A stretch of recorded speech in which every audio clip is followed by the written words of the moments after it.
Hello বন্ধুরা, আজকে যে মুভিটি এক্সপ্লেন করতে যাচ্ছি সেটি হচ্ছে মালায়াম ড্রামা থ্রিলার মুভির কাহিনী, যার নাম হলো বেবি গার্ল। ছবিটি আমার কাছে দুর্দান্ত লেগেছে, তাই গল্পটি শুরু করার আগে আপনাদের কাছে একটি রিকোয়েস্ট, প্লিজ ভিডিওটি লাইক এবং শেয়ার করে দিন এবং আমাদের চ্যানেলটি সাবস্ক্রাইব করে আমাদের সাথেই থাকুন।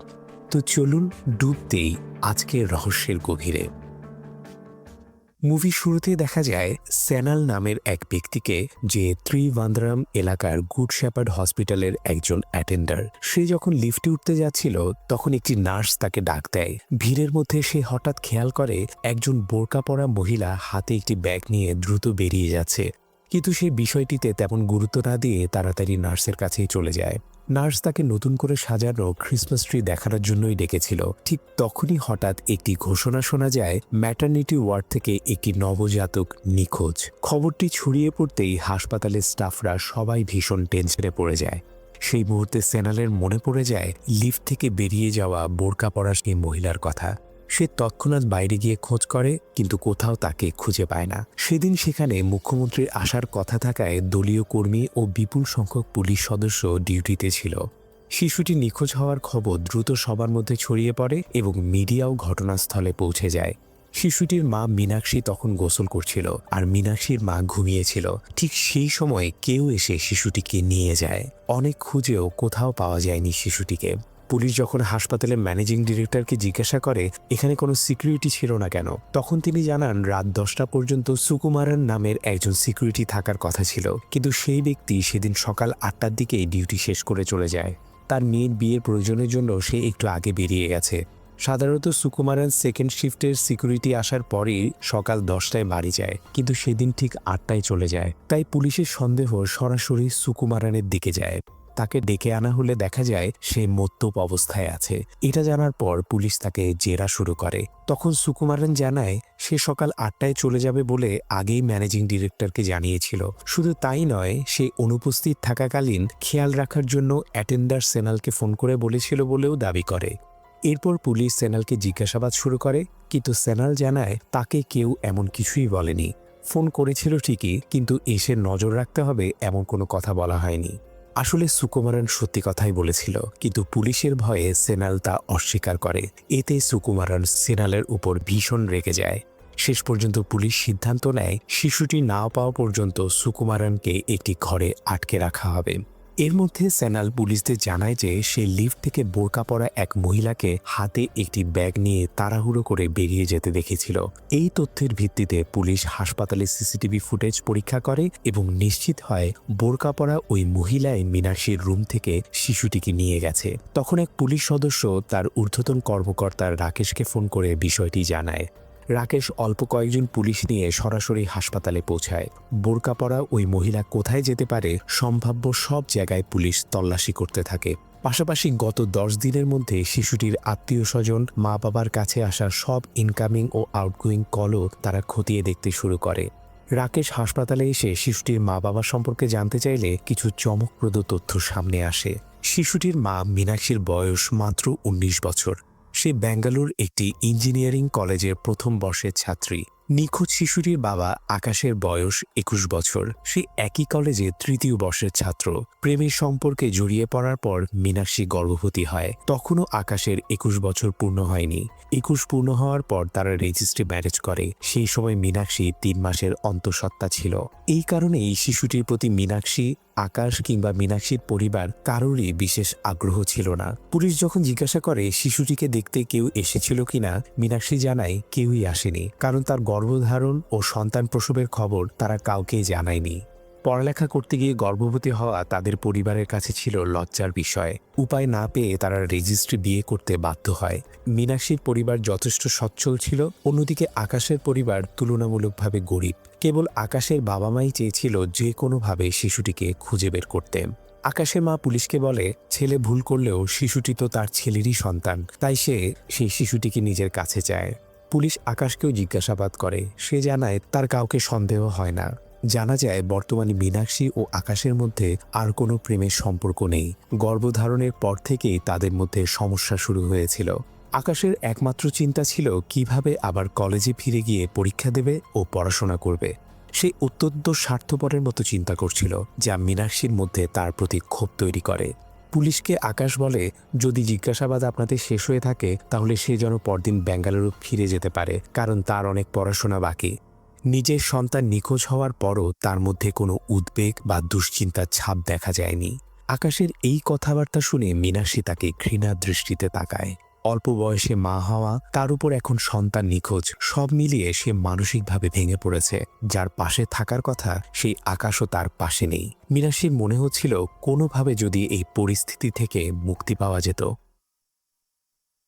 এদিকে পুলিশ আবার সুকুমারানকে জিজ্ঞাসাবাদ শুরু করে। মেয়ের বিয়ের কথা বলে বেরিয়ে গিয়ে সে কেন মদের বাড়ি গিয়েছিল। এই প্রশ্নে সুকুমারান বলে, এটা আসলে তার বদ অভ্যাসে পরিণত হয়েছিল। বিয়ের কাজেই গিয়েছিল, তার আগে সে একটু মদ খেয়েছে মাত্র। নিখোঁজ শিশুর ঘটনায় তার কোনো সম্পর্কই নেই। সে আরও বলে, এই ঘটনার পেছনে ওই বাড়ির লোকজনই থাকতে পারে। এই কথা শুনে পুলিশ অবাক হয়ে যায়। তখন সুকুমারান ব্যাখ্যা করে, সাধারণত একটা বাচ্চা একটু কাঁদলেই তো সবাই ছুটে যায়, কিন্তু ওই বাচ্চা কাঁদলেও কেউ তাকায়নি। ওই পরিবারে কেউই বাচ্চাটাকে চায় না। এতদিনে একবারও কোনো আত্মীয় এসে বাচ্চাটাকে দেখতে আসেনি। তাদের মধ্যে বাচ্চাকে খুঁজে পাওয়ার তেমন আগ্রহ দেখছি না। তবু রাকেশ এবং অন্য পুলিশ সদস্যরা দৃঢ় প্রতিজ্ঞাবদ্ধ ছিল, যেভাবেই হোক সেই নিষ্পাপ শিশুটিকে খুঁজে বের করতেই হবে। সুকুমারানকে মারধর করে জেরা করার দৃশ্য সেনাল দেখছিল, আর তার খুব খারাপ লাগছিল। কিন্তু সুকুমারান রাগে সেনালের দিকে তাকিয়ে থাকে। নিউজে বারবার দেখানো হচ্ছিল বোরকা পরা এক মহিলা হাতে ব্যাগ নিয়ে হাসপাতাল থেকে বেরিয়ে যাচ্ছে। তাকে কোথাও দেখলে পুলিশকে জানাতে বলা হয়। শহরে অটো চালাতে থাকা এক মহিলা ওই বোরকা পরা মহিলাকে দেখে চিনে ফেলে এবং পুলিশকে খবর দেয়। পুলিশ যখন সেই এলাকায় যাওয়ার প্রস্তুতি নিচ্ছিল, সেনাল বলে, আমি তোকে খুব কাছ থেকে দেখেছি, উচ্চতা, গঠন সব মিলিয়ে আমি সহজেই চিনতে পারবো, আমাকেও সঙ্গে নিন। পুলিশ তাকে সঙ্গে নেয়। তারা ঘটনাস্থলে পৌঁছে তদন্ত শুরু করে। এদিকে সেনাল ওই এলাকায় খুঁজতে খুঁজতে একটি ব্যাগ খুঁজে পায়, যেটা সে আগেই ওই মহিলার হাতে দেখেছিল। পুলিশ সেখানে তল্লাশি চালাতে থাকে। আমরা দেখি ঠিক তখন আকাশও কারো গাড়িতে করে সেখানে পৌঁছে যায় এবং দূর থেকে সবকিছু লক্ষ্য করতে থাকে। সেখানে একটি শহীদ স্মৃতিস্তম্ভ ছিল। সেই স্মৃতিস্তম্ভের সামনে ব্যাগটি পাওয়া যায়। একটু দূরে পেছনের দিকে একটি ভাঙাচোরা পাবলিক টয়লেটও ছিল। সেনাল আশেপাশে ঘুরে দেখছিল। হঠাৎ সে স্মৃতিস্তম্ভের পেছনে এক মহিলাকে শিশুটিকে কোলে নিয়ে থাকতে দেখে। সঙ্গে সঙ্গে সে চিৎকার করে ওঠে, বাচ্চাটা পাওয়া গেছে। তারপর দৌড়ে গিয়ে সে মহিলার হাত থেকে শিশুটিকে ছিনিয়ে নিয়ে বাইরে বেরিয়ে আসে। পুলিশ সেই মহিলাকে গ্রেফতার করে শিশুসহ সরাসরি হাসপাতালে নিয়ে আসে। সেনাল শিশুটিকে নিয়ে আসতেই উপস্থিত লোকজন হাততালি দিতে শুরু করে। কিন্তু নার্সদের হাতে শিশুটিকে তুলে দেওয়ার পর তারা জানায়, এটা নিখোঁজ হওয়া সেই শিশু নয়, বড় ধরনের ভুল হয়েছে। শিশুটি আসলে ওই মহিলারই নিজের সন্তান। পুলিশ তার কাছে ক্ষমা চেয়ে শিশুটিকে ফিরিয়ে দেয়। চাইলে সেই মহিলাটি সেনাল বা পুলিশের বিরুদ্ধে মামলা করতে পারতেন, কিন্তু তিনি জানান তার কোনো অভিযোগ নেই এবং নিজের সন্তানকে নিয়ে সেখান থেকে চলে যান। এরপর পুলিশ সেনালকে কড়াভাবে ঝাড়ি মারে। তাদের মতে ভুল শিশুকে ধরে আনার কারণে তদন্তের গতি বিঘ্নিত হয়েছে এবং সেই সুযোগে আসল কিডন্যাপার পালিয়ে যেতে পারে। রাগান্বিত রাকেশ সেনালকে বলে, এই হাসপাতালের অ্যাটেন্ডার আর সিকিউরিটি দুজনই সমস্যার মূল। তখন সেনাল জানায়, সিকিউরিটি সুকুমারান কোনো অপরাধ করেনি। সে সকাল 8টায় আমাকে চলে আসতে বলেছিল ডিউটিতে, কিন্তু আমি ইচ্ছাকৃতভাবে যাইনি। আগের রাতেই আমার স্ত্রী সিনি সৌদি আরব থেকে চাকরি ছেড়ে দেশে ফিরেছে। রাতে স্ত্রী বাসায় পৌঁছানোয় সকালে বের হতে দেরি হয়েছিল, তাই আমি সময় মতো পৌঁছাতে পারিনি। এই কথা শুনে পুলিশের মনে নতুন সন্দেহ জাগে। যদি সত্যি সেনালের স্ত্রী বিদেশে চাকরি ছেড়ে ফিরে এসে থাকে, তবে নিশ্চয়ই কোনো বড় অঙ্কের টাকা তাদের হাতে এসেছে। সম্ভবত সেনাল কারো হয়ে শিশুটিকে সরিয়ে দিয়ে টাকা পেয়েছে, আর সেই টাকাতেই স্ত্রী চাকরি ছেড়ে দেশে ফিরেছে, এমন সন্দেহ তৈরি হয়। ফলে পুলিশ সিদ্ধান্ত নেয় সেনালের কল রেকর্ডও ট্রেস করা হবে। সকাল 8টায় আসার কথা দিয়ে না আসা, উপরন্তু তদন্ত ভ্রান্ত পথে পরিচালিত করার ঘটনাও ঘটেছে সেনালের মাধ্যমে। এসব কারণ দেখিয়ে হাসপাতাল কর্তৃপক্ষ সেনালকে চাকরি থেকে বরখাস্ত করে। নিউজে এই খবর প্রচারিত হতে থাকে। খবর দেখে সেনালের স্ত্রী ভীষণ দুশ্চিন্তায় তাকে ফোন করে জিজ্ঞাসা করে, তার কি সত্যি চাকরি চলে গেছে? সেনালের চাকরি ছিল বলেই সিনি বিদেশে চাকরি ছেড়ে দেশে ফিরেছিল। এখন চাকরি চলে যাওয়ার কথা শুনে সে ভেঙে পড়ে। সেনাল তাকে শান্ত করে বলে, বাড়ি ফিরে সব কথা বলবে। এদিকে তদন্তে সুকুমারানের সংশ্লিষ্টতা না পাওয়ায় পুলিশ তাকে ছেড়ে দেয়। তবে যাওয়ার আগে সে সেনালের দিকে রাগ ভরে তাকিয়ে অভিশাপ দিয়ে যায়, তোর সর্বনাশ হোক। ম্যানেজিং ডিরেক্টর সেনালকে বলেন, এক মুহূর্ত এখানে দাঁড়িয়ে না থেকে চলে যাও, কিন্তু বাইরে মিডিয়ার ভিড় থাকায় সে বেরোতে পারে না। সাংবাদিকরা তাকে ঘিরে প্রশ্ন করতে থাকে। বাধ্য হয়ে সে আবার হাসপাতালের ভেতরে ফিরে যায়। সেখানে দাঁড়িয়ে দাঁড়িয়ে সে ভাবতে থাকে, শিশুটি আসলে কোথায় গেল। তখন তার মনে পড়ে যায় কিছু ঘটনা। বিকালের দিকে মাস্ক ও টুপি পরা এক যুবককে সে হাসপাতালের ভেতরে দেখেছিল। সন্দেহ জাগতেই সেনাল সরাসরি সিসিটিভি রুমে যায় এবং সেখানে থাকা অভিলাষকে বলে বিকালের ফুটেজগুলো চালাতে। এদিকে সেই সময় শহরের বিভিন্ন সিসিটিভি ফুটেজ পুলিশ খতিয়ে দেখছিল। বোরকা পরা যে মহিলাটি শিশুটিকে নিয়ে বেরিয়ে গেছে এমন অনেক ভিজুয়াল তারা বিভিন্ন ক্যামেরা থেকে পায়। ফুটেজ যতই স্পষ্ট হতে থাকে, শরীরের ভঙ্গি এবং চলাফেরা দেখে পুলিশ বুঝতে পারে এটা আসলে কোনো মহিলা নয়, বরং বোরকার ভেতরে একজন পুরুষ। এদিকে সেনাল হাসপাতালে সিসিটিভি ফুটেজ দেখতে গিয়ে দেখে বিকালের দিকে যে ছেলেটিকে সে লক্ষ্য করেছিল সে দীর্ঘ সময় ধরে মীনাক্ষীর রুমের বাইরে ঘোরাঘুরি করছিল এবং ভেতরে উকি মারছিল। হঠাৎ মীনাক্ষীর স্বামী আকাশ রুম থেকে বেরিয়ে আসতেই ছেলেটি স্পষ্টতই অস্থির হয়ে সেখান থেকে সরে যায়। যাওয়ার পথে সে সেনালের সঙ্গে ধাক্কা খায়। কে কেন জিজ্ঞাসা করলে ছেলেটি দ্রুত একটি মিথ্যা গল্প বানিয়ে বলে সে HIV টেস্ট করাতে এসেছে। সেনালি তাকে একটি ল্যাব দেখিয়ে দেয়। সেনাল ভাবে যদি সে রক্ত পরীক্ষা দিয়ে থাকে তাহলে ল্যাবে তার ঠিকানা নিশ্চয়ই থাকবে। ল্যাবে গিয়ে সে বিবেক মেনন নামে ঠিকানা খুঁজে পায়। নার্সের কাছ থেকে সে তার ফোন নম্বরও সংগ্রহ করে।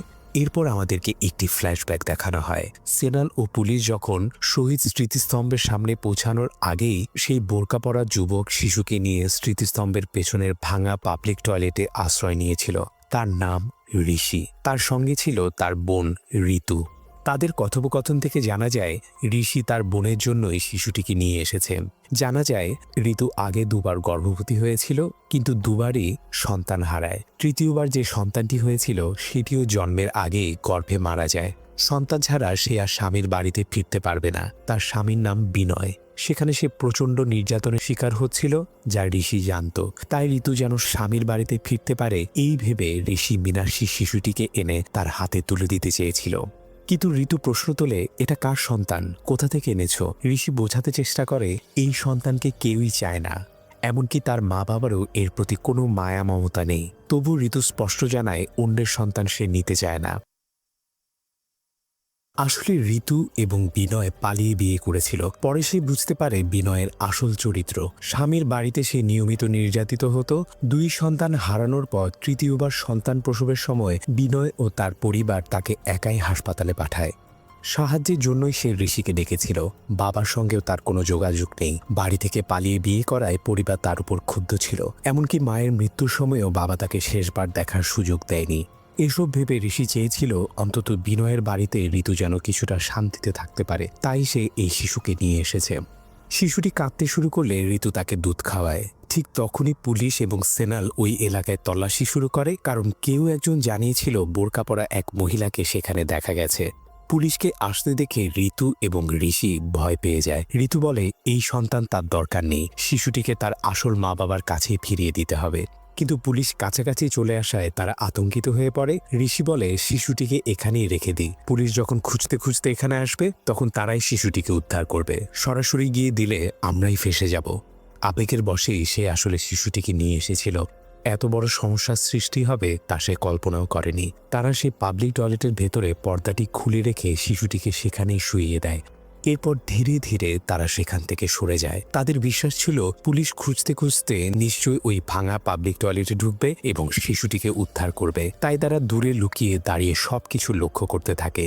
কিছুক্ষণ পর সত্যি দুজন পুলিশকে তারা বাথরুমের ভেতরে ঢুকতে দেখে। কিন্তু ঠিক সেই সময়ে সেনাল ভুলবশত এক মহিলার হাত থেকে অন্য একটি শিশুকে মীনাক্ষীর বাচ্চা ভেবে নিয়ে নেয়। ফলে উপস্থিত সব পুলিশ তার পিছু নিয়ে গাড়ির দিকে ছুটে যায়। এদিকে বাথরুমে ঢুকে যে পুলিশরা বেরিয়ে আসে তাদের হাতে কোনো শিশুই ছিল না। পরিস্থিতি বুঝে ঋষি এবং ঋতু আতঙ্কিত হয়ে আবার বাথরুমে ঢুকে দেখে, কিন্তু চমকপ্রদ বিষয় হলো শিশুটি আর সেখানে নেই। পুলিশও তাকে নেয়নি, অথচ তাদের চোখের সামনে অন্য কেউ ভেতরে ঢোকেনি। শিশুটি যেন হাওয়ায় মিলিয়ে গেছে। দুজনেই তখন ভীষণ দুশ্চিন্তায় পড়ে যায়। শিশুটিকে নিয়ে আসার পরই ঋষি বিনয়কে ফোন করে জানিয়েছিল ঋতুর একটি সন্তান হয়েছে। তারা হাসপাতাল থেকে ছাড়া পেয়ে বাড়ি ফিরছে। এই খবর শুনে বিনয় খুব খুশি হয়েছিল, অন্তত এবার সন্তানটি বেঁচে আছে। কিন্তু এখন তাদের হাতে বাচ্চাই নেই। এমন সময় বিনয়ের ফোন আসে। ঋতু কি করবে বুঝতে না পেরে দাঁড়িয়ে থাকে। পরিস্থিতি সামাল দিতে ঋষি ফোন নিয়ে বিনয়কে বলে তারা এখনই বেরিয়েছে, একটু পরেই বাড়ি পৌঁছাবে। ফোন কেটে ঋতু বলে সবকিছু পুলিশকে জানিয়ে দেওয়াই ভালো, নিশ্চয়ই কেউ শিশুটিকে নিয়ে গেছে, পুলিশ খুঁজে বের করতে পারবেন। কিন্তু ঋষি যুক্তি দেয় প্রথমে শিশুটিকে সেই চুরি করেছে, এরপর কে নিয়েছে তা তারা জানে না, এখন পুলিশ সব দোষ তাদের ঘাড়েই চাপাবে। ঋতু প্রশ্ন তোলে আমাদের কারণেই তো শিশুটির এমন অবস্থা হয়েছে।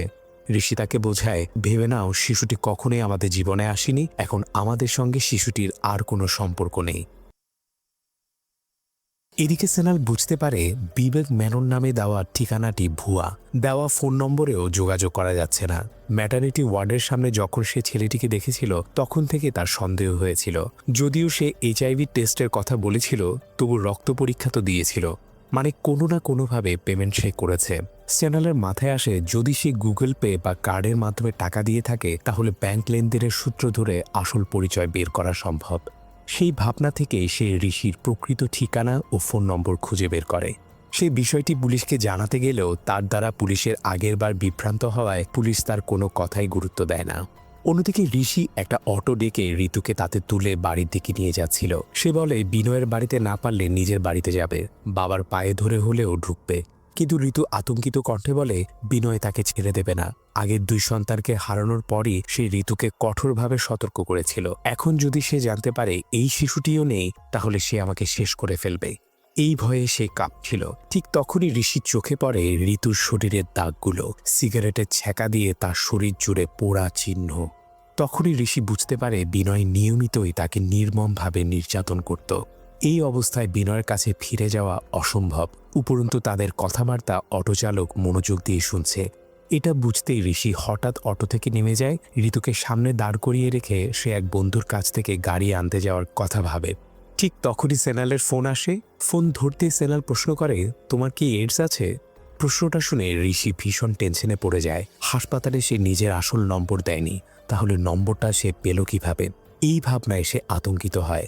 সঙ্গে সঙ্গে কল কেটে নম্বরটি ব্লক করে দেয়। ফলে সেনাল আবার চেষ্টা করলেও যোগাযোগ করতে পারে না। এদিকে আসে আরেকটি টুইস্ট। মীনাক্ষীর বাবার কাছে একটি ফোন আসে। অপহরণকারীরা জানায় শিশুটিকে তারাই নিয়ে গেছে। 2 ঘন্টার মধ্যে 30 লাখ টাকা নির্দিষ্ট স্থানে না পৌঁছালে শিশুটিকে আর কখনোই তারা দেখতে পাবে না। আকাশ সব কথা শুনছিল, সেও চরম দুশ্চিন্তায় পড়ে যায়। 2 ঘন্টার মধ্যে এত বড় অঙ্কের টাকা জোগাড় করা প্রায় অসম্ভব। এই কথা বললেও অপহরণকারী জানায় তাদের ব্যাংকে কত টাকা আছে সে জানে, সুতরাং নির্দিষ্ট সময়ে 30 লাখ টাকা আনতেই হবে। পুলিশ নম্বর ট্রেস করার চেষ্টা করে, কিন্তু কলটি হ্যাকারদের ব্যবহৃত এক ধরনের অ্যাপ থেকে করা হয়েছিল। কোনো লোকেশন পাওয়া যায়নি, তবুও প্রযুক্তিভাবে ট্রেস করার চেষ্টা চলতে থাকে। পুলিশ বাইরে বেরিয়ে এসে দেখে সেনাল এখনো দাঁড়িয়ে আছে। তারা জিজ্ঞাসা করে তুমি এখনো যাওনি? সেনাল জানায় সে যাচ্ছিল। তখন রাকেশ সতর্ক করে শিশুটির যদি কিছু হয় তাহলে তোমাকে ছাড়ব না। উত্তরে সেনাল বলে আপনাদের থেকেও আমার বেশি দরকার শিশুটিকে খুঁজে বের করা। সকালে ঠিক সময়ে না আসার কারণে এসব হয়েছে। এই অপরাধবোধ থেকেই আমি যা পারবো করব, এটা সে জানিয়ে দেয়। অন্যদিকে ঋষি ঋতুকে নিয়ে নিজের বাড়ির দিকে রওনা হয়। ঋতু বলে বিনয় ও তার পরিবারকে এভাবে ছেড়ে আসা সহজ নয়। ঋষি প্রশ্ন তোলে যে মানুষ এত নির্যাতন করে তার কাছে আবার কেন ফিরে যাবে? এমন একজনের সঙ্গে তুমি পালিয়ে গেলে কেন? তখন ক্ষোভ ও কষ্টে ঋতু জানায় তোমার আর বাবার সঙ্গে সেই বাড়িতে আমার দম বন্ধ লাগতো। সেখানে কেউ আমাকে সত্যিকারের স্নেহ করতো না। ঋষিরও তখন অপরাধ বোধ হয়। তাদের বাবা মা একটি পুত্র সন্তান চেয়েছিলেন। প্রথম সন্তান হিসেবে জন্মেছিল ঋতু। বহু মানত ও প্রার্থনার পর জন্ম হয় ঋষির। তার জন্মের পর থেকেই পরিবারের সবকিছু ভালো হয়েছে এই বিশ্বাসে বাবা মায়ের সমস্ত স্নেহ ছিল ঋষির প্রতি। ঋতু সবসময় অবহেলিত ছিল।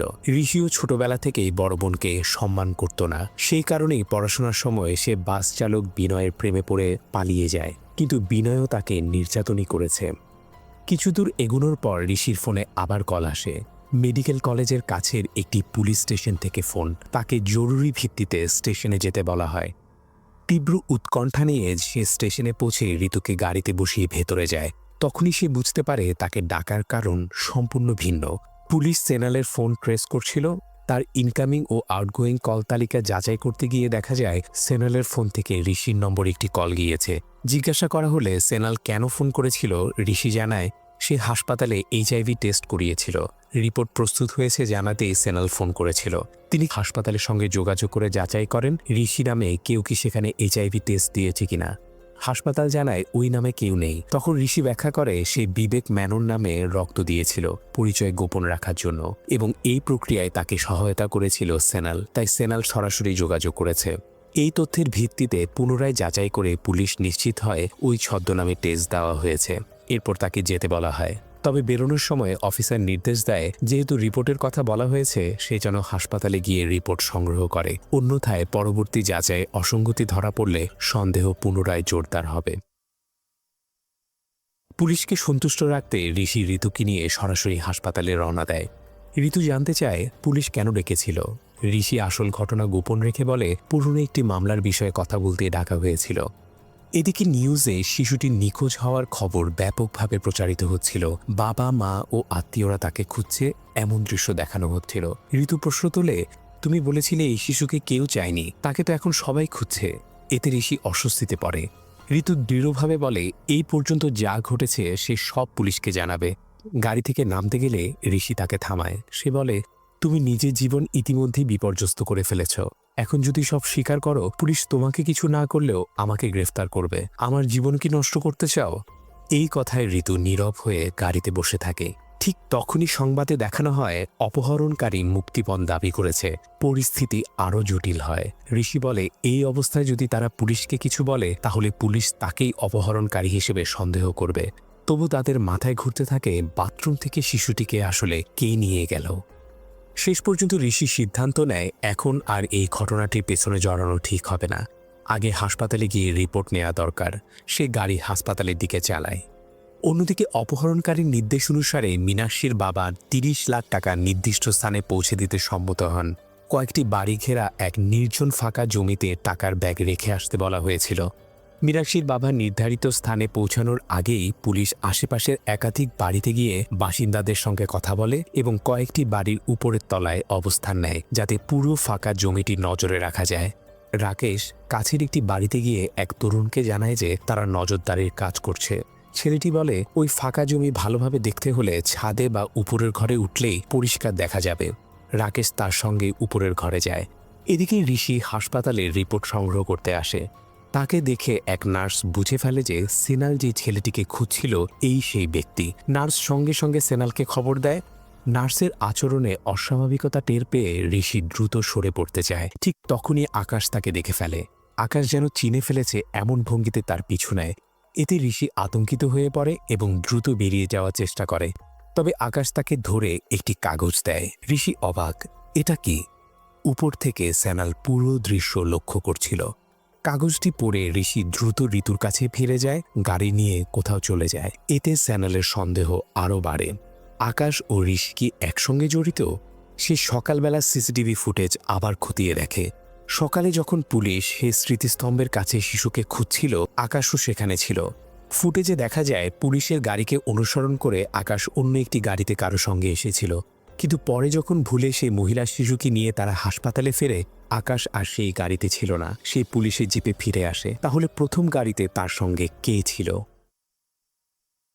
অন্যদিকে আমরা দেখি মুক্তিপণের ব্যাগ যেখানে রাখা হয়েছে সেখানে পুলিশ নজরদারিতে ছিল। মীনাক্ষীর বাবা নির্দেশপত ব্যাগটি ফেলে যান। ঠিক সেই এলাকায় ঋষি পৌঁছায়।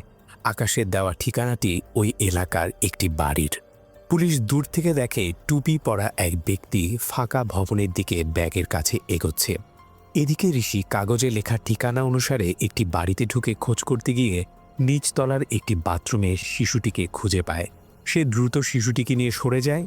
পুলিশ তখনও ব্যাগের দিকে এগোনো ব্যক্তির উপরই মনোযোগ ধরে রেখেছে।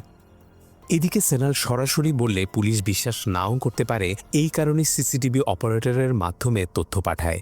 ফুটেজ বিশ্লেষণ করে পুলিশ চিহ্নিত করে আকাশের সঙ্গে থাকা গাড়ির মালিক আদিদেব নামে এক তরুণ। আদিদেবের মায়ের কাছ থেকে সম্ভাব্য অবস্থান জেনে দুটি লোকেশন পাওয়া যায়। তার একটি এই এলাকায়। রাকেশকে লোকেশন পাঠানো হলে সে দেখে তে যে বাড়িতে দাঁড়িয়ে আছে সেটাই সেই ঠিকানা। তখন সে বুঝতে পারে যে ছেলেটি এতক্ষণ তার সঙ্গে ছিল সেই হচ্ছে আদিদেব। সঙ্গে সঙ্গে তাকে আটক করা হয়। অন্য পুলিশ সদস্যরা ব্যাগের দিকে যাওয়া ব্যক্তিকে ধাওয়া করে। পরে জানা যায় তিনি কিডন্যাপার নন, বরং এলাকার সেক্রেটারি। সন্দেহজনকভাবে পড়ে থাকা ব্যাগ দেখতে গিয়েছিলেন। এই বিশৃঙ্খলার মাঝেই ঋষি অদৃশ্যভাবে শিশুটিকে নিয়ে বেরিয়ে যায়। শিশুটি আবার ঋতুর কাছে ফিরে আসে। ঋষি দ্রুত গাড়ি চালিয়ে সেখান থেকে সরে পড়ে। আসলে মীনাক্ষীর বাবাকে ফোন করে মুক্তিপণ দাবি করেছিল আদিদেব।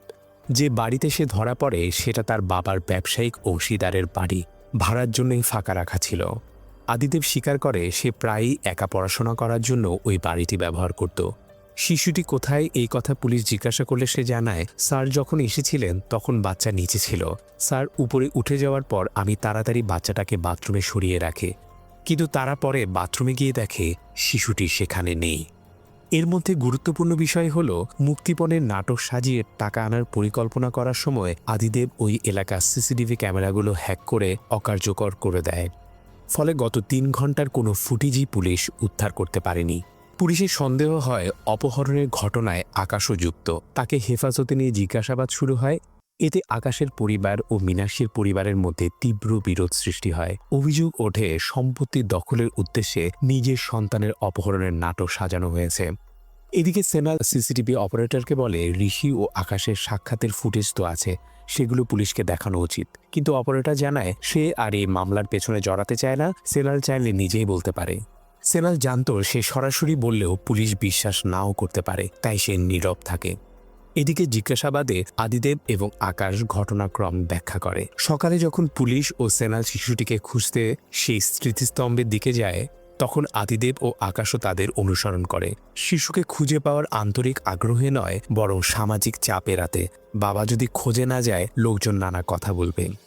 সেখানে আকাশ লক্ষ্য করে ঋষি এবং ঋতু শিশুটিকে নিয়ে বাথরুমের কাছে দাঁড়িয়ে আছে। পুলিশকে দেখে তারা ভেতরে ঢুকে যায় এবং কিছুক্ষণ পর খালি হাতে বেরিয়ে আসে। এতে আকাশের ধারণা হয় তারা শিশুটিকে বাথরুমে রেখে গেছে, সম্ভবত পুলিশের চোখ এড়াতে। তখন আকাশ বাথরুমের পেছনের জানালা দিয়ে ঢুকে শিশুটিকে বের করে আনে। এই কারণেই ঋষি ও ঋতু আর কাউকে ভেতরে ঢুকতে দেখেনি।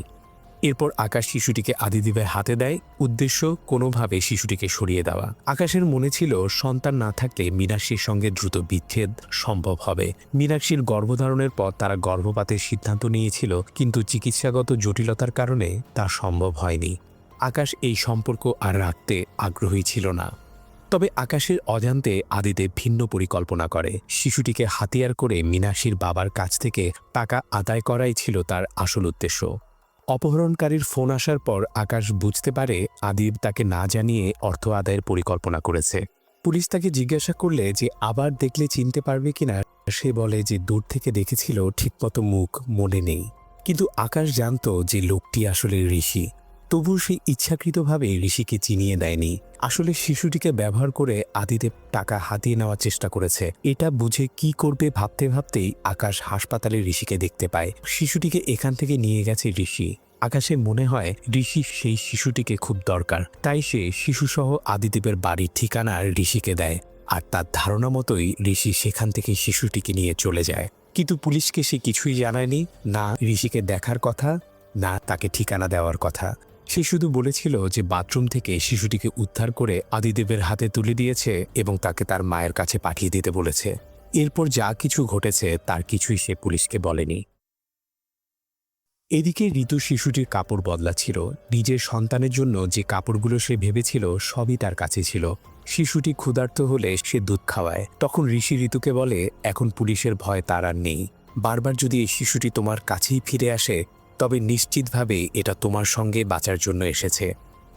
এদিকে সেনাল প্রায় নিশ্চিত ছিল যে শিশুটি ঋষির কাছে আছে, তাই সে ঋষির ঠিকানা খুঁজে তার বাড়ির দিকে রওনা হয়।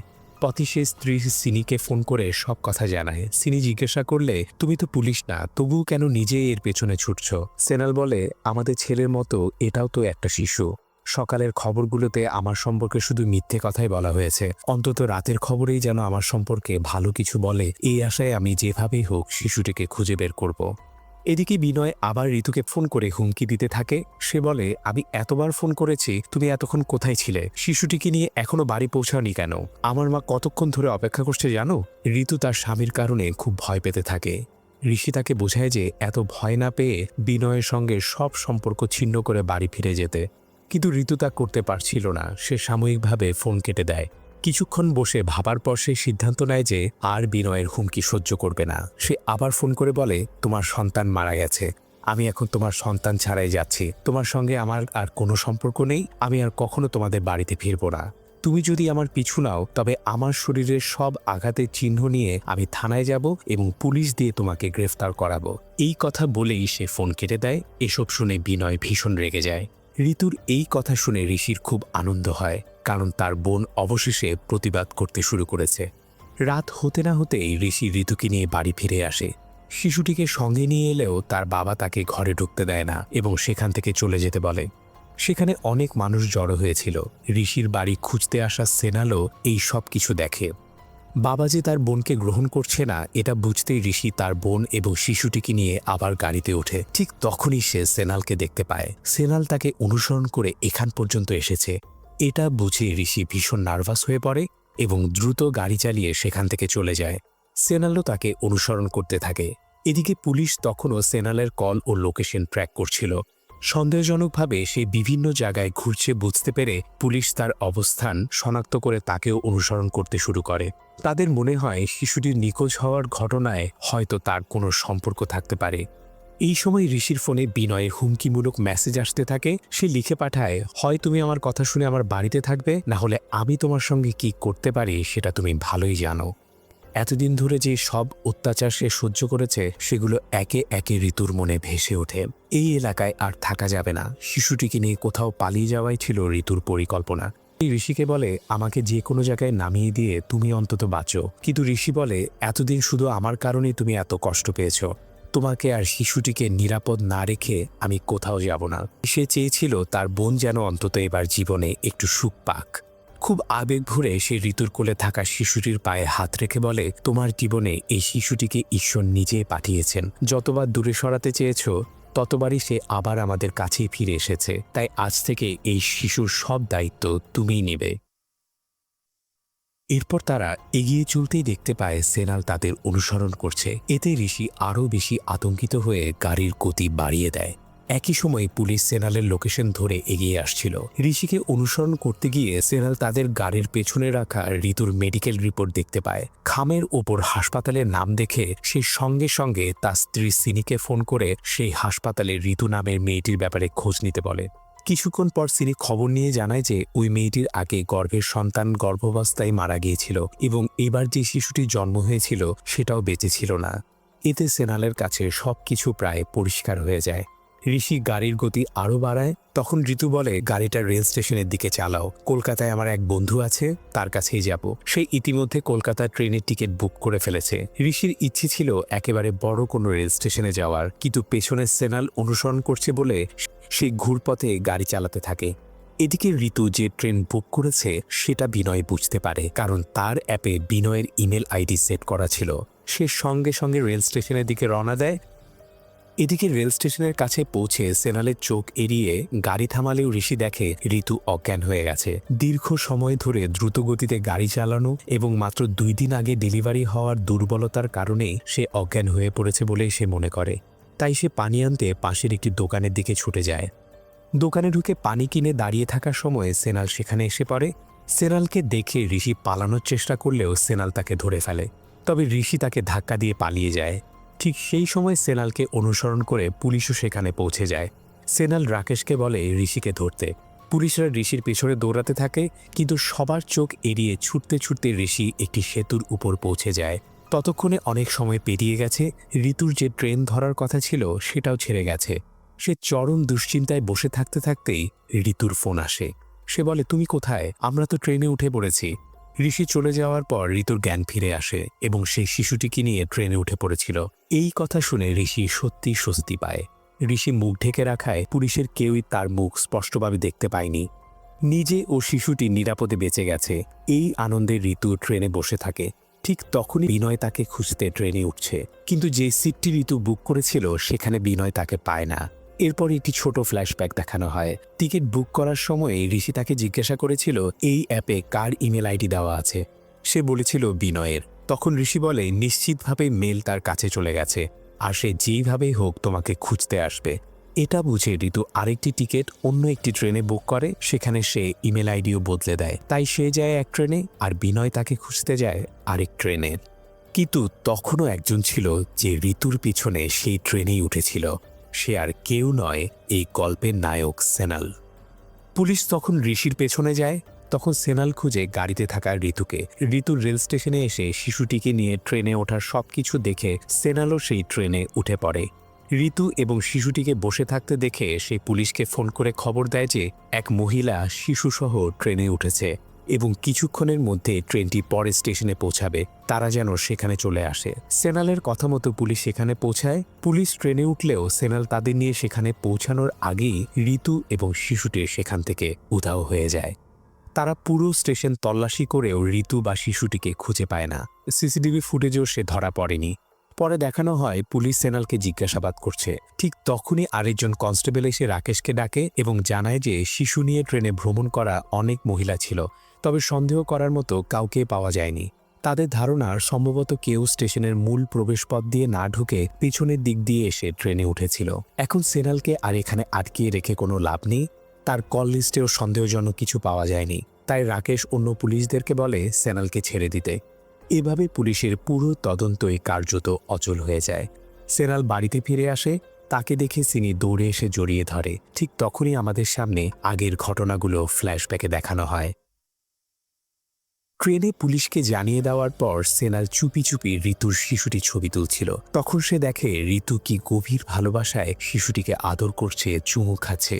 ঋতু বুঝতে পারে যে সে তার ছবি তুলছে।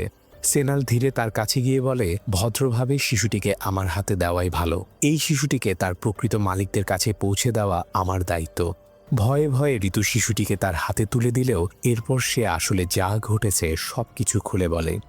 এর মধ্যে আরেকটি ঘটনার কথাও সে জানায়। এই এলাকা ছেড়ে যাওয়ার আগে তার প্রবল অপরাধবোধ হয়েছিল, তাই সে মীনাক্ষীর সঙ্গে দেখা করতে যায়। সব সত্য কথা বলে শিশুটিকে ফিরিয়ে দেওয়ার জন্যই সে সেখানে গিয়েছিল। সে জানায় শিশুটি আর ঋষি নিচের গাড়িতে আছে, কিন্তু মীনাক্ষীর কাছে সেই শিশুটির কোনো দরকারই ছিল না। তাই সব শুনেও সে ঋতুকে কিছু বলে না। হঠাৎ মীনাক্ষীর মা সেখানে এসে পড়লে মীনাক্ষী বলে দেয়, এ আমার টিচার, আমাকে দেখতে এসেছে। তখনই ঋতু বুঝে যায় মীনাক্ষী আসলে চায় না কেউ জানুক যে তার শিশুটিকে পাওয়া গেছে। মীনাক্ষী ঋতুকে বলে, আমি মাত্র 19 বছরের একটি মেয়ে। তোমাদের অনেক প্রশ্নের উত্তর আমার কাছে নেই, কিন্তু আমি যেভাবেই হোক এই শিশুর মা হয়ে থাকতে চাই না। সে ঋতুকে শিশুটিকে নিয়ে যাওয়ার অনুমতি দেয়। মনের সমস্ত অপরাধবোধ সেখানেই রেখে ঋতু নিচে নেমে আসে। এইসব ঘটনা সেনালকে বলার পর সেনালেরও মনে হয় এই শিশুটিকে বড় করার অধিকার আসলে ঋতুরই। তবে ঋতুর কথাগুলো নিশ্চিত করার জন্য সে মীনাক্ষীকে ফোন করে। সে বলে, তোমার শিশুটি কোথায় আছে আমি জানি, আমি তাকে খুঁজে পেয়েছি। তখন মীনাক্ষী বলে, আমি এসব কিছুই শুনতে চাই না, এবং সঙ্গে সঙ্গে ফোন কেটে দেয়। তখন সেনাল বুঝে যায় মীনাক্ষীর আসলে শিশুটির কোনো দরকারই নেই, আর এই শিশুর জন্য সবচেয়ে ভালো মা হবে ঋতুই।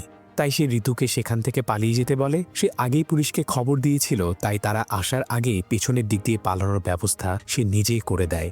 এরপর পুলিশের সামনে সে কিছুই জানে না এমন ভান করে। পুলিশ যখন তাকে জিজ্ঞাসাবাদ করে, তুমি কেন শহরের ভেতরে এতবার ঘুরছিলে, সে বলে, চাকরি চলে যাওয়ায় বাড়ি যেতে মন চাইছিল না, তাই এদিক ওদিক ঘুরছিলাম। আর ট্রেনে কেন উঠেছিলে জানতে চাইলে সে বলে, গাড়ির পেট্রোল শেষ হয়ে গিয়েছিল, তাই গাড়িটা সেখানে রেখে ট্রেনে করে বাড়ি ফেরার কথা ভেবেই ট্রেনে উঠেছিলাম। তার মনে হয় সে যে শিশুটিকে দেখেছিল সেটা হয়তো ঠিক নিখোঁজ হওয়া শিশুটি নয়, বরং ওই মহিলার নিজের সন্তানই হতে পারে। আগের মতোই আবার তার ভুল হয়েছে। তখন পুলিশ জিজ্ঞাসা করে, রেল স্টেশনের কাছে তো তুমি এক ছেলের সঙ্গে ঝগড়ায় জড়িয়েছিলে, সে কে ছিল? তখন সে ঋষির সম্পর্কে কিছুই বলে না। সে বলে, সে ছিল এক পকেটমার যে আমার পকেট কাটার চেষ্টা করেছিল। হঠাৎ পুলিশ চলে আসায় আমি তাকে ধরতে বলেছিলাম। এর বাইরে তার সঙ্গে এই ঘটনার কোনো সম্পর্ক নেই। মীনাক্ষীকে কেন ফোন করেছিলে জিজ্ঞাসা করলে সে বলে, ট্রেনে শিশুটিকে দেখে হঠাৎ মনে হয়েছিল হয়তো সেটা তাদেরই সন্তান, তাই একবার ফোন করেছিলাম, কিন্তু কিছু বলার আগেই নেটওয়ার্ক না থাকায় কল কেটে যায়।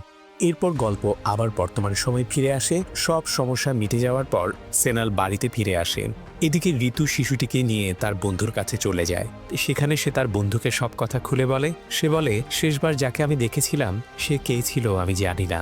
মনে হয় এই শিশুটি যে আমারই তা নিশ্চিত করতে ঈশ্বর যেন মাত্র 10 মিনিটের জন্য তাকে আমার জীবনে পাঠিয়েছিলেন। হয়তো তাকে আমি আর কোনোদিনই দেখব না। যাই হোক, এখন আমার আর কোনো অপরাধবোধ নেই। এই শিশুটিকে আমি নিজের সন্তান হিসেবে বড় করব। তখন তার বন্ধু জিজ্ঞাসা করে, এতক্ষণ তো আমি জিজ্ঞাসাই করলাম না শিশুটি ছেলে না মেয়ে। সে বলে, বেবি গার্ল। আর এখানেই এই মুভির সমাপ্তি ঘটে। তো বন্ধুরা, এই ছিল সম্পূর্ণ মুভির এক্সপ্লেনেশন। আশা করি আপনাদের মুভির গল্পটি ভালো লেগেছে। যদি আমার এক্সপ্লেনেশন আপনাদের ভালো লেগে থাকে তাহলে প্লিজ ভিডিওটি লাইক এবং শেয়ার করে দিন এবং আমাদের চ্যানেলটি সাবস্ক্রাইব করে আমাদের সাথেই থাকুন, কারণ আমরাই একমাত্র এই ধরনের ইন্টারেস্টিং ভিডিও নিয়ে আসি। ধন্যবাদ।